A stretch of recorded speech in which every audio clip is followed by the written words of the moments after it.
இப்போ திமுக முருகன் மாநாடு இந்த தருணத்தில் நடத்த வேண்டிய அவசியம் என்ன சார்?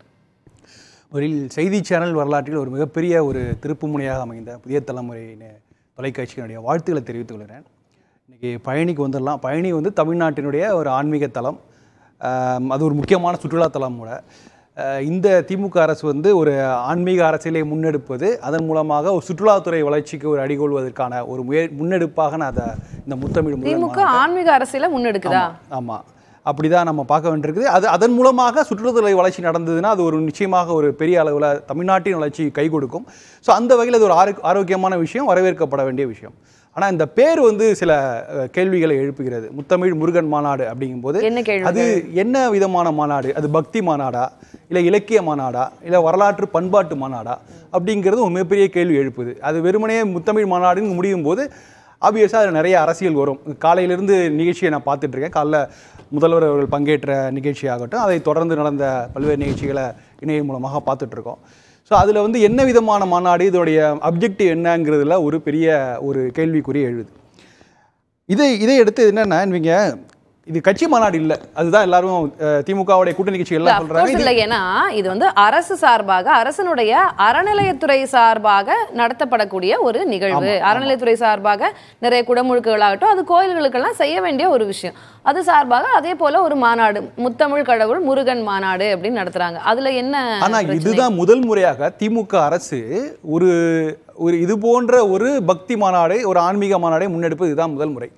கலைஞர் அவர்கள் வந்து அவரோட பல்வேறு பங்களிப்பு இருந்தது. அவர் வந்து திருவாரூர் தேரை உட வைத்தார், நிறைய விஷயங்கள் தனிப்பட்டவர்கள் நிறைய பங்களிப்பு செய்தார். ஆனால் ஒரு திமுக அரசே ஒரு முன்னெடுப்பு செய்வது, அது நான் தான் ஆரம்பத்திலே சொன்னேன், அது ஒரு வரவேற்கப்பட வேண்டிய விஷயம். ஏன் நினைக்கிறீங்க இப்போ அவங்க அதை செய்யறது ஏன் அப்படின்னு? அதுதான் அதில் என்னன்னா, திமுக வந்து ரொம்ப லேட்டாக ஒரு விஷயத்தை புரிஞ்சிருக்காங்க. என்னென்னா, அவங்க வந்து ரொம்ப பெரும்பான்மை இந்துக்களிலிருந்து ரொம்ப விலகி வந்துட்டதாக அவங்க ஒரு ஃபீல் பண்ணுறாங்க. எப்படின்னா, முதல்ல இந்த விஷயத்தை அப்படி கையில் எடுத்து நாம் தமிழர் இயக்கம், தமிழ் தேசிய இயக்கம் முருக வழிபாடை முதல்ல கையில் எடுத்தாங்க. அதை வந்து பல ஆண்டு காலம் பேசிகிட்டு இருந்தாங்க.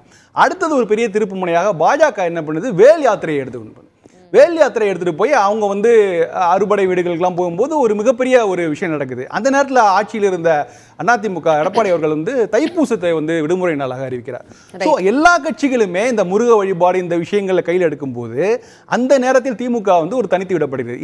இந்த விஷயத்தை நம்ம மிஸ் பண்ணிட்டோமே அப்படிங்கிறது இது ரொம்ப லேட்டாக உணர்றாங்க. எப்படின்னா, எலெக்ஷனுக்கு முன்னாடி தேர்தல் பிரச்சார நேரத்தில் திரு மு.க. ஸ்டாலின் அவர்கள் திருத்தணிக்கு பிரச்சாரம் செல்லும் போது அங்க வந்து திமுக இதை லேட்டா உணர்றாங்க அப்படின்னு சொல்லும்போது எனக்கு இந்த கேள்வி வருது. இப்போ இந்த மூன்று கட்சிகள் நீங்க சொன்னது, நாம் தமிழர் கட்சி ஆகட்டும், முருகன் எங்களுடைய மூதாதையர், எங்களுடைய எங்க அப்பன் முருகன் தாத்தன் அந்த அவங்க பேசினது, அந்த காலகட்டத்தில் நடந்த விஷயங்கள், வேல் யாத்திரை பாஜக கையில் எடுத்து, அதிமுக தைப்பூசத்துக்கு கவர்மெண்ட் ஹாலிடே அறிவிச்சது, இது எல்லாம் அந்தந்த கட்சிகளுக்கு பலன் ஏதாவது கொடுத்துச்சா பெரிய அளவில்? ஆனா திமுக அதாவது பலன் அப்படின்றது நான் ஓட்டு அரசியலா, அரசியல் ரீதியான பலனா அந்த மூன்று கட்சிகளுக்கு என்ன ஒரு 4 ஆண்டு காலம் கழித்து நம்ம அதை ரிவ்யூ பண்ணும்போது உங்க கேள்விக்கு என்னால பதில் சொல்ல முடியாது. ஆனா நீங்க அந்த காலகட்டத்தில் உடனடியாக என்ன சொன்னாங்க, வேல் யாத்திரை வந்து வன்முறையை தூண்டும் அப்படிங்கிற மாதிரி திமுக கூட்டணி கட்சிகள் கருத்து சொன்னாங்க. ஆனா அதே நேரத்தில் பிரச்சாரம் தேர்தல் நெருங்கிய வர நேரத்தில் ஸ்டாலின் அவர்கள் போய் திருத்தணியில் போகும்போது அவர் வேலை தாங்கி நிற்கிறார், காட்சி அளிக்கிறார். அப்ப அப்படிங்கும்போது என்ன சொன்னாங்க, பாருங்க நாங்க வந்து இந்துக்களுக்கு வந்து விரோதமானவர்கள் கிடையாது, நாங்கள் வந்து எல்லோருக்கும் பொதுவானவர்கள் அப்படிங்கிற விஷயத்த பிரச்சாரத்துக்கு முன்னாடி தான் முன்னிட்டாங்க. ஆனா ஆட்சிக்கு வந்த பிறகு ஒரு 2 ஆண்டுகள் கூட இதை பற்றின எந்த சர்ச்சையும் நடக்கல. ஆனா இன்னொரு திருப்புமுனை என்ன நடக்குன்னா, சனாதானம் அப்படிங்கிற விஷயம் நடக்கும்போது சனாதான சர்ச்சை வந்து ஒரு பெரிய அளவில் அது தமிழ்நாட்டு மட்டும் இல்லை தேசிய அளவில் வந்து விவாதிக்கப்பட்டவுடன் தான் அறநிலையத்துறை மீது கூடுதல் கவனத்தை செலுத்த ஆரம்பிக்கிறது திமுக அரசு.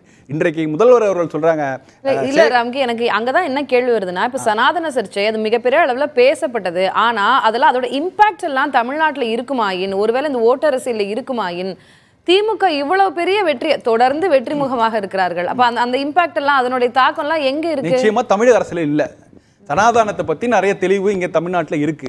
அதனால் மூலமாக ஒரு கட்சிக்கோ ஒரு வாக்கு அரசியல மாற்றம் வருமா இல்லை. ஆனா நீங்க இந்த ஒரு இம்பாக்டை தேசிய அளவில் பாருங்களா. இந்த தமிழ்நாட்டில் பேசப்பட்ட விஷயம் வந்து ராஜஸ்தான் சட்டமன்ற தேர்தல் பிரச்சாரத்தில் பிரதமர் அவர்களே முன்வைக்கிறார்.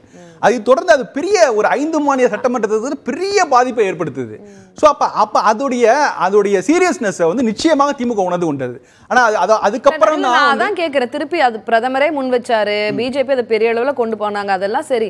ஆனா அது பலன் எந்த அளவுக்கு கொடுத்தது அப்படின்னு கேட்கிறேன். தமிழ்நாட்டுல நடந்தது பார்லிமெண்ட் எலெக்ஷன் தான், 40 out of 40 என்ன பலன் கேட்கிறேன். இல்ல அதனால் வந்து பெரிய அளவு மாற்றம் மாற்றம்லாம் இல்லை, தமிழ்நாட்டில் இல்லை. ஆனால் தேசிய அளவில் ஒரு பேசுபொருள் ஆகும்போது அது வந்து பல பிரச்சாரத்தை பாஜக கட்டமைக்கிறது ரொம்ப வசதியாது.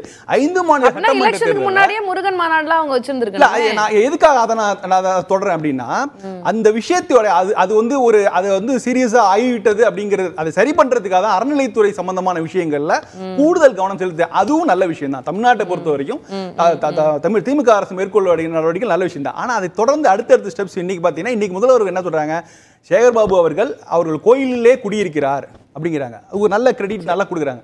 பட் அதிகமான கவனம் செலுத்துவது தேவையா அப்படிங்கிற கேள்வி நடக்குது. இன்னைக்கு இந்த மாநாடுடைய தலைப்பிலேருந்து ஆரம்பிச்சு ஒரு பெரிய கேள்விக்குறி எழுப்புது. அந்த நிலை நீங்க தமிழ்நாட்டுடைய நிதி நெருக்கடி உங்களுக்கு தெரியும், 8 லட்சம் கடன் வாங்கி வச்சிருக்கோம். இது எந்த அளவுக்கு நமக்கு எந்த அளவுக்கு பெனிஃபிட்டா இருக்கும். அகைன் நான் திரும்ப ஃபர்ஸ்ட் பாயிண்ட்டுக்கு வரேன். இது சுற்றுலாத்துறை வளர்ச்சிக்கு பெரிய அளவு கை கொடுத்தால் வரவேற்கப்பட வேண்டிய விஷயம் தான். ஆனால் அதற்கு இவ்வளோ பெரிய கிராண்டா நம்ம செஞ்சு அதன் மூலமாக என்ன அப்ஜெக்டிவ் நம்ம வந்து சொல்றோம், எதை நோக்கி முருக வழிபாடு தமிழ்நாட்டுடைய கலை பண்பாடு விஷயத்துல கொண்டு போதா? திமுகவினுடைய பேர் கொஞ்சம் ஓவராலா அதனுடைய பேரை இன்னும் கொஞ்சம் ஒரு என்ஹான்ஸ் பண்றதுக்கு, இல்லைன்னா ஒரு நெகட்டிவ் சைடை சரி பண்றதுக்கு இதெல்லாம் செய்யறாங்க அப்படின்றது அனைவருக்கும், குறிப்பாக அனைத்து ஜாதி இந்துக்களுக்கும் நாங்கள் பொதுவானவ நெருக்கமானதான் இருக்கும் அப்படிங்கிறத தொடர்ந்து ப்ரூவ் பண்றதுக்கான அந்த பணிகளை தொடர்ந்து, இது மட்டும் இல்ல, இது ஒரு மட்டும் இல்ல, தொடர்ந்து நடத்திட்டு இருந்திருக்கு. ஆனா அதற்காக அவர் கையாளுகிற முறை வந்து மாநாடு பார்த்தீங்கன்னா, மாநாடு ஒரு விஷயம், சித்தர்கள் மாநாட்டை இல்ல நம்ம பேசலாம். நான் முதற்கட்ட பார்வை நான் அதை எடுத்துக்கிறேன்.